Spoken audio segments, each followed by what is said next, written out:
Hey guys, it's Will here and welcome back to another Shadespire unboxing. This time around I've got Magore's Fiends. This is going to be one of two unboxings I do tonight, the other one on the Fast Riders.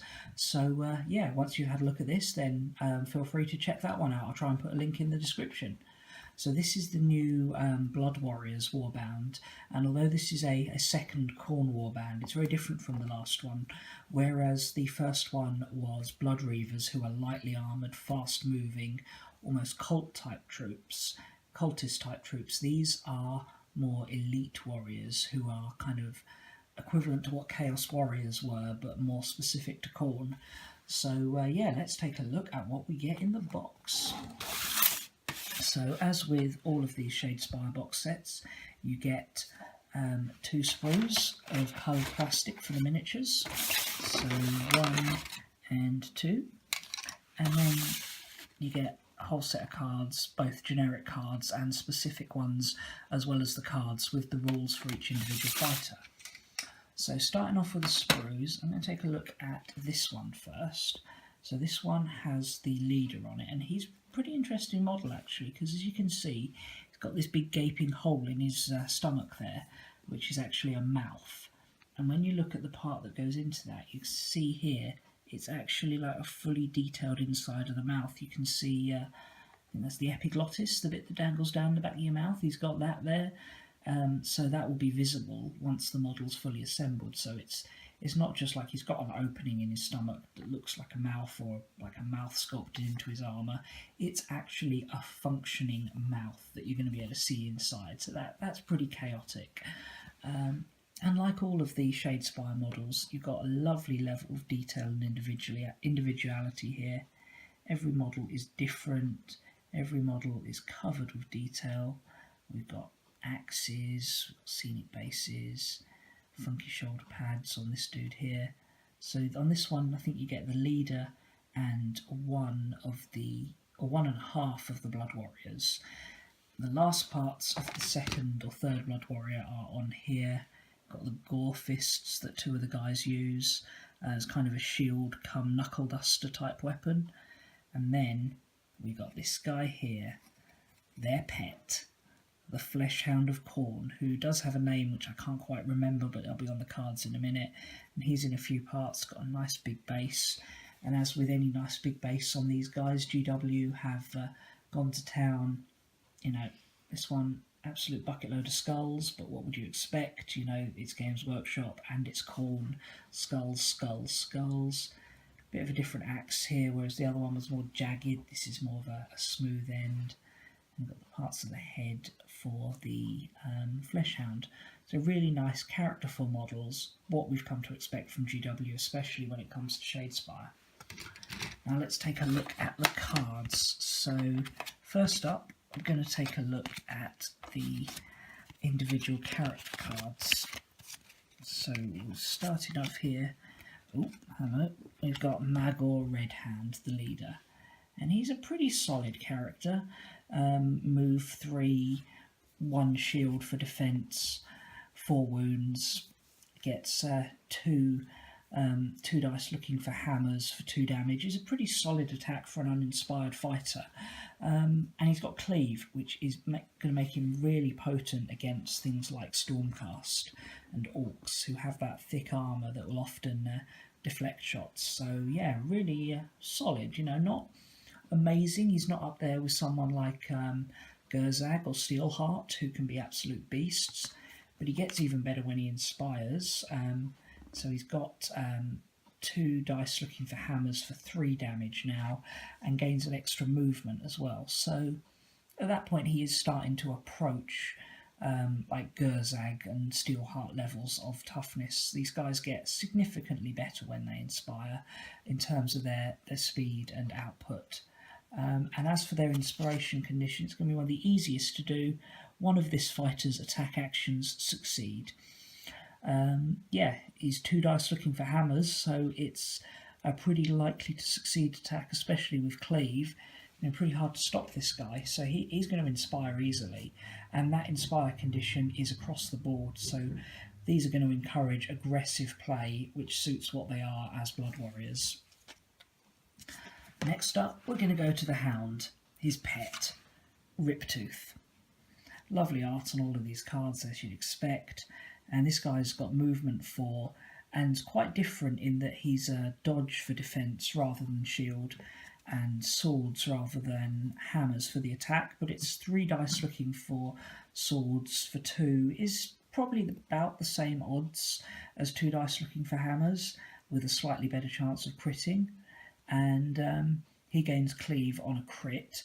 Now, key thing to bear in mind is, as he's a flesh hound, he can't have upgrades which are attack actions. So they've sort of made it quite clear here that, you know, you can't give this guy a vampiric weapon or something. You know, he's not got any hands to wield it with. When he inspires, gains an extra movement, making him one of the fastest models in the game. Also gains a bit of extra damage and an extra dice on defense. So he probably gains the most from inspiring. So that's pretty decent. I like him, and certainly different to have a guy who has very different sort of feel than the rest of the warband. You know, the rest of them have shields. This guy looks for dodge. The rest of them want hammers. This guy has more dice and wants swords. So in theory, weaker, but gets more dice. So, you know, interesting and very fast moving. Then we've got the last 2 guys who are very similar, subtly different. So they're both movement 3 with 4 wounds, 1 dice defense for shields, and both have 2 dice looking for hammers for their main attack, for 2 damage apiece, and both have a Gore Fist, which is a nice little bonus rule. Basically, I don't know if you can see it clearly on this, but during an attack action that targets this fighter and fails, this fighter cannot be driven back, and you can make this attack action that must target the attacker.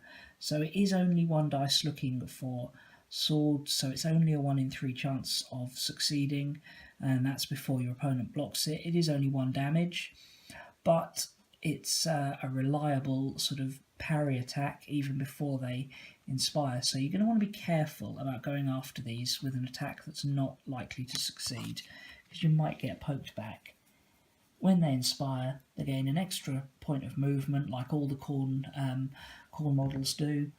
The Gore Fist gains an additional dice on attack, and this guy gains an additional dice on. So this is Zarkus. I don't know. Hard names. Gains an additional damage on his... No, he doesn't. He gains an additional dice on his attack and an additional dice on his Gore Fist. And this guy, Gartok, maybe, I don't know. When he inspires, he gains... what does he gain? He gains an additional dice. So he pretty much is the same, except Zarkus gains knockback. Okay, so... oh, because he's a weighty Gorax rather than just a Gorax, right, yeah. So, again, not amazing, but solid. I mean, they all the fighters do at least 2 damage with their attacks. Compare that to probably the easiest one-for-one comparison would be the Orcs, where some of the regular guys are only doing 1 damage before they inspire. So these guys probably hit a little bit harder than the Orcs, maybe not quite as resilient, although these guys are just as resilient as Basher and Hacker. But yeah, a solid warband, definitely worth picking up, and they've got loads of faction-specific cards. Now, I'm not going to look at the faction-specific cards, but what I am going to look at is some of the universal ones that might be worth adding to a variety of decks. Some of the sort of the star cards in here. So Chosen Champion, this one I think just could come up a lot with some of the more elite warbands like the Dwarves and Stormcast, where you tend to have one guy that gets lots of upgrades. Basically, you've got one surviving fighter with 3 or more upgrades. Score this. Not like 100% definite must use, but certainly a good option. Now, Massive Assault's an interesting one. I wasn't originally going to include this, but until I reread it. Score immediately if your fighters deal 7 or more damage. And initially I thought this was just in 1 attack, but it's not. It's in an action phase, so that's cumulative. And I think a lot of the warbands could do that, especially once they've got some upgrades on them. And this includes damage done in excess of wound characteristics, so potentially easy to do with some of the more aggressive factions.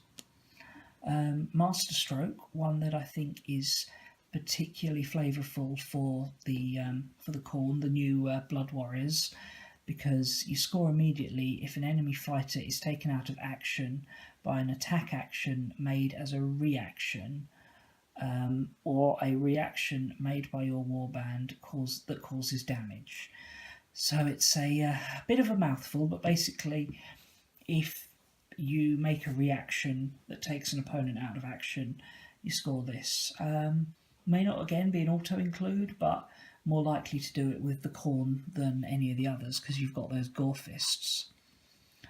Accept Inevitability, a useful backup card if you're playing very aggressive and expect to maybe get massacred every so often. Score this in the third end phase if all your fighters are out of action. Just kind of an insurance policy in case you get massacred. So the objective's not amazing, but there's a few interesting ones in there. But there's some brilliant power cards in here. Second Wind. Choose a friendly fighter that made a charge action this phase. In their next activation, they can be activated as if they had moved rather than charged. So, you know, you want to get that really hard-hitting character up and take out multiple enemies. You'd normally have to spend one action to move, one action for your first swing, one action for your second swing. Nope, you can now do two actions as your charge. Charge, swing, and then play this, swing again, even though you've already made a charge. Orcs, Stormcast, Dwarves could all benefit from that. My turn. Reaction. After this, play this after an attack action or ploy that damages a friendly fighter. Push them up to 1 hex and make an attack action with them. So a nice little bit of revenge there. You know, more often than not, if they're being attacked, they're going to survive. If not, obviously don't play the card. But yeah, push them a hex so they don't even have to go for the guy that went for them. Or if he had a range of 2, you can push up next to him. It's a free attack, which is always handy. Flickering Steps. Potentially quite random, but could be quite powerful if it goes well. You roll 8 dice and choose a friendly fighter and push them that many hexes, or a number of hexes equal to the number of crit symbols rolls. So if you get unlucky, this card could do nothing, but you could get sort of 3-4 movement if you're lucky with your crits. So yeah, interesting card, certainly worth a look. Deathly Fortitude. So -2 movement and +2 wound. So it's got a dwarf on here, and that's interesting because I think it would suit the dwarves, probably once they've inspired, because otherwise they'd end up having a movement characteristic of 0. But yeah, basically make them much tougher, but much less manoeuvrable. Potentially a very good card. And then Invisible Wall for messing with your opponent. -1 movement for everybody in the next activation. Can really scupper their plans if played at the right time, but is going to require timing to make the most of it. But yeah, that's just a look at some of the cards. There's obviously a whole load more in here. And one thing GW have done with this that's quite handy is they have a full list of all of the power cards and objectives on a Shadespire website, so you can always check that out. And that's just not just a list of card names, but full pictures of the cards as well and what they do. So yeah, interesting thing to check out maybe. But anyway, thanks a lot for watching. I hope you guys enjoyed this video, and I'll see you all again soon. Bye.